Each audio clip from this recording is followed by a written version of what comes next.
So I hope everybody had a nice holidays. Hope you had a nice new year. So we're shifting into the year of the horse now, which is associated with like energy, freedom, adventure, like that sense of forward momentum. Maybe a sense of like independence, strength, presence, new opportunities, personal growth, and of course like growing in your practice, your meditation practice, your Zen practice.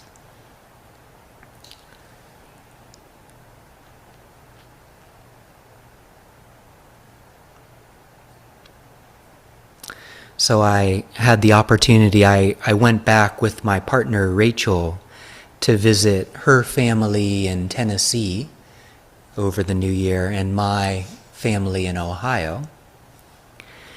And so it was quite a whirlwind trip, a lot of places that we went to.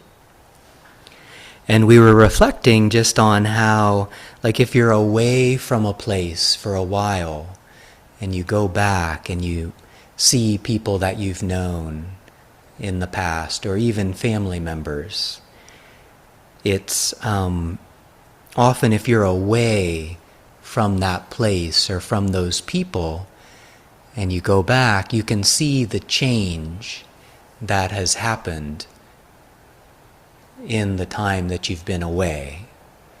Like you can see that more clearly than sometimes maybe like the change that's happening right in front of us every moment. I mean, my parents, for example, they felt different to me. They felt, they're getting older with each year. And it's just, very touching and just amazing how everybody and everything in the universe are constantly changing and transforming and never the same. I was looking a little bit at some photos, like just old photos of like when I was younger, and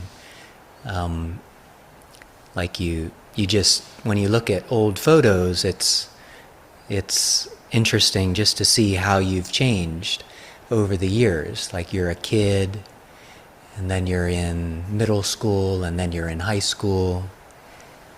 And it's like those pictures of you, they are you, and they're also somebody else. Like there's a continuation there, there's a continuum there. And just noticing, how much like I had changed over the years. So in our practice, this is probably the central thing that we're touching into, or this is a main thing that we're coming to know deep in our being. The sense of like impermanence, the sense of change, of just the moment-to-moment transformation that's happening through us. So it's easy to like think of ourselves as like this solid, stable, fixed, like everlasting thing that's always going to be the way that we are. It's easy to see that and to believe that that's true, that I'm always going to be this way. I'm always going to be who I am in this moment. This person's always going to be who they are in this moment. But of course that's not true. That's just an idea. That's just thinking about the way things are in a particular way, but that's not true. Like we think we're going to be the way we are forever, but that's not true. One of the texts in the Zen tradition is called the Diamond Sutra. Sometimes it's maybe translated as the Diamond Cutter Sutra. So there's this sense of like this text. These are like teachings of the Buddha from a while back, over 1,000 years ago. The sense, they call it the Diamond Cutter Sutra because like the words or the teachings in that text, it's like a diamond you tend to think of as like this very solid, strong, nothing can cut through a diamond, right? Like it's such a strong thing. But like the words in the text are like they're cutting through even diamonds. And the Diamond Sutra is pointing to essentially that sense of how everything is changing, how everything is empty of like a fixed, everlasting, non-changing self, or like a core that isn't dynamic. So it's cutting through everything. Even a diamond is changing moment by moment. It was something else. It's changing into something else. Each moment, like the diamond, is part of the universe. And it's actually not solid. It's fluid like everything else. So there's a quote in the Diamond Sutra where the Buddha says, "So you should view this fleeting world." So like this is the way we should view this fleeting world. He says, "A star at dawn, a bubble in a stream, a flash of lightning in a summer cloud, a flickering lamp, a phantom, and a dream." So all of those things are very temporary, right? A flash of lightning in a summer cloud, that's just like a moment. A bubble in a stream is like floating downstream and it's popping at a certain point. A dream, we know that dreams are very ethereal and very, there's a dream-like quality to a dream. Like there's an unreal quality to a dream. There's not something that's substantial there in a way. So he's actually saying we should see like this present moment unfolding of our reality in the same way. Like maybe this microphone and the floor and your meditation cushion. It's like all of those things as well. What would it be like to see them in the same way as like a star at dawn, like a star vanishing into the dawn light? So like pointing to that aspect of like impermanence in this moment. I practiced for a couple of years in a wonderful temple in northern Japan called Bukokuji. And the teacher there, his name was Zen Master Tongen. This is a really nice book of his teachings. And he talks a little bit about impermanence as well. He says, on the pathway to the graveyard, there is a rather large stone, just my height. On its side is a written request asking everyone who comes to see their ancestors' graves to bow first to the stupa of all spirits. On the front of this stone, these words are carved. We were once just as you are now. So on the stone, the words, we were once just as you are now. Okay, he goes on to say, those upon whose graves you now gaze were in the past just exactly like you, healthy, full of happiness, enjoying their lives. A young, joyful-looking couple arriving to pay tribute to their ancestors can read those words. Then there's a second line on this big stone, which reads, you will become just as we are now. Impermanence is swift. This is the reality. No matter how blessed you are now, how easygoing, how worry-free and happy, you cannot keep this situation. It will be taken away from you. Impermanence is swift. You have to resolve the problem of life and death for yourself, and no one can do it for you. Everything is impermanent. Change is constant. It waits for no one. He quotes, there's a little poem, the heart believes in tomorrow's cherry blossoms. The storm comes at night and blows them away. So he goes on to say, the only thing for you to do is to seek that which cannot be taken away, that which cannot be lost. The only thing for you to do is to see clearly that which you can utterly and absolutely rely on, no matter how the winds blow. What I'm telling you right now is, meet with it. Meet with this. In fact, you are now living it. This most precious thing is right here under your feet. When you meet with it, you know that there is no dying. That which cannot be lost or destroyed is your original life. You cannot rely on somebody else to live it for you. You have to walk it with your own steps. Morning turns into noon, noon into evening, evening into night. There is continual birth and death. This truth cannot be taken away. It goes nowhere. Everything is just all right. Everything is just Buddha nature, Buddha life. So in this little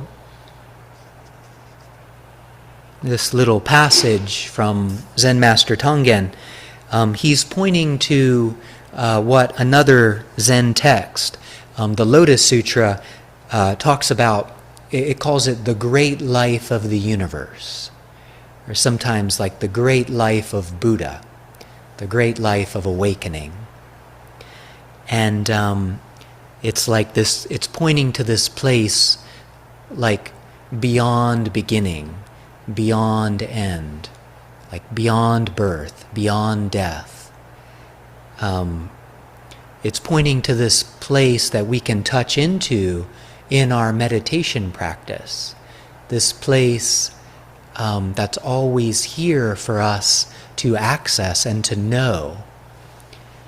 And it isn't a place that's bound by, it's not something that our like small mind can know. Like it's something that's deep within us that we come to know when we come back to this moment and to our breathing and to our being and to the reality that we're constantly changing, like we are the unfolding universe that's happening moment by moment. And we can like directly like be that. We can settle into ourselves as that, as the universe. It's like we are us, but we're also something so much bigger than what we take to be us. So our practice is incredible in that it's kind of like it's like a portal into that knowing, into that bigger perspective about like who and what we really are. Like we can tap into like that great life of the universe, and we can get familiar with it, and we can live from that place, and we can know it in our life. That's really what our practice is about. Like we're coming back to our true home. You might even be able to access it right now in this moment. Just connecting with that breathing down in your hara, down in your belly. Feeling the rising and sinking down in the belly.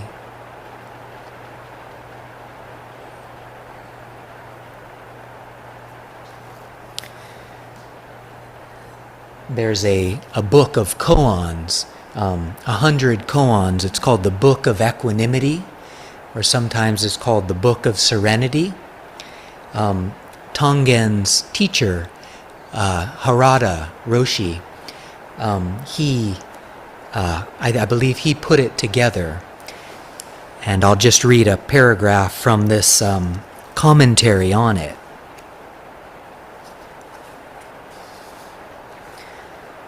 The author says, "Not too long ago, I read this newspaper headline.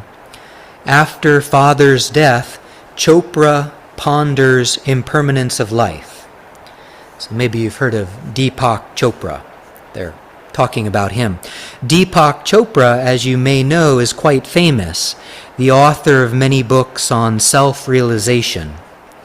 In this article, he's asked, "What new ideas are occurring to you as a result of your father's death?" And he responds, "I'm beginning to question the whole idea that there is such a thing as a person." And then the author goes on to say, "Is a person destroyed or not destroyed? What is a person? Our real home is this one body that encompasses all things. It is our unity and inseparability. The trees are our lungs. The earth is our body. The water is our circulation. They are not your environment, they are your boundless body. They are you. Everything is impermanent, and yet we try to make something fixed. As soon as it becomes fixed, what happens? It becomes congealed, blocked, rigid, stiff. The Japanese teacher Takuan said, "You can't wash your face and hands with ice. The ice is rigid, frozen. If you substitute your true self for some kind of confused mind, it doesn't flow like water. As soon as you let go of your ideas that you are this small body, your life will become expansive, and your words will reach to the farthest end of the universe." So maybe just pointing again to that place of it's easy to think about ourselves in a very small way, like in a very solid, I'm this solid, small thing in a world of other small, solid things. And it's also possible for us to like let that go, let those thoughts flow through, and to like drop in to like more of a state of being what we are, rather than thinking about what we are and living through that, coming back to being what we are and knowing like the impermanence that is unfolding all around us and within us every moment. There's a reason that this path that we're on and that our practice is seen as a path of liberation. It's a path of freedom. There's a reason that it's always called that. freedom, liberation. It's a path, it's about letting go. It's about being open. It's about kindness.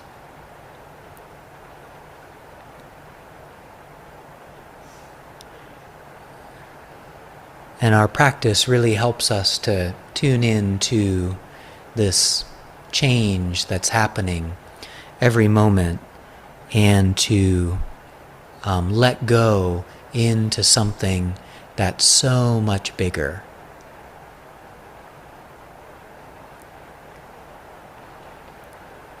So, as we sit together this evening, maybe you'll very much be able to drop into this place and to know this place and to let things come and go freely through your being.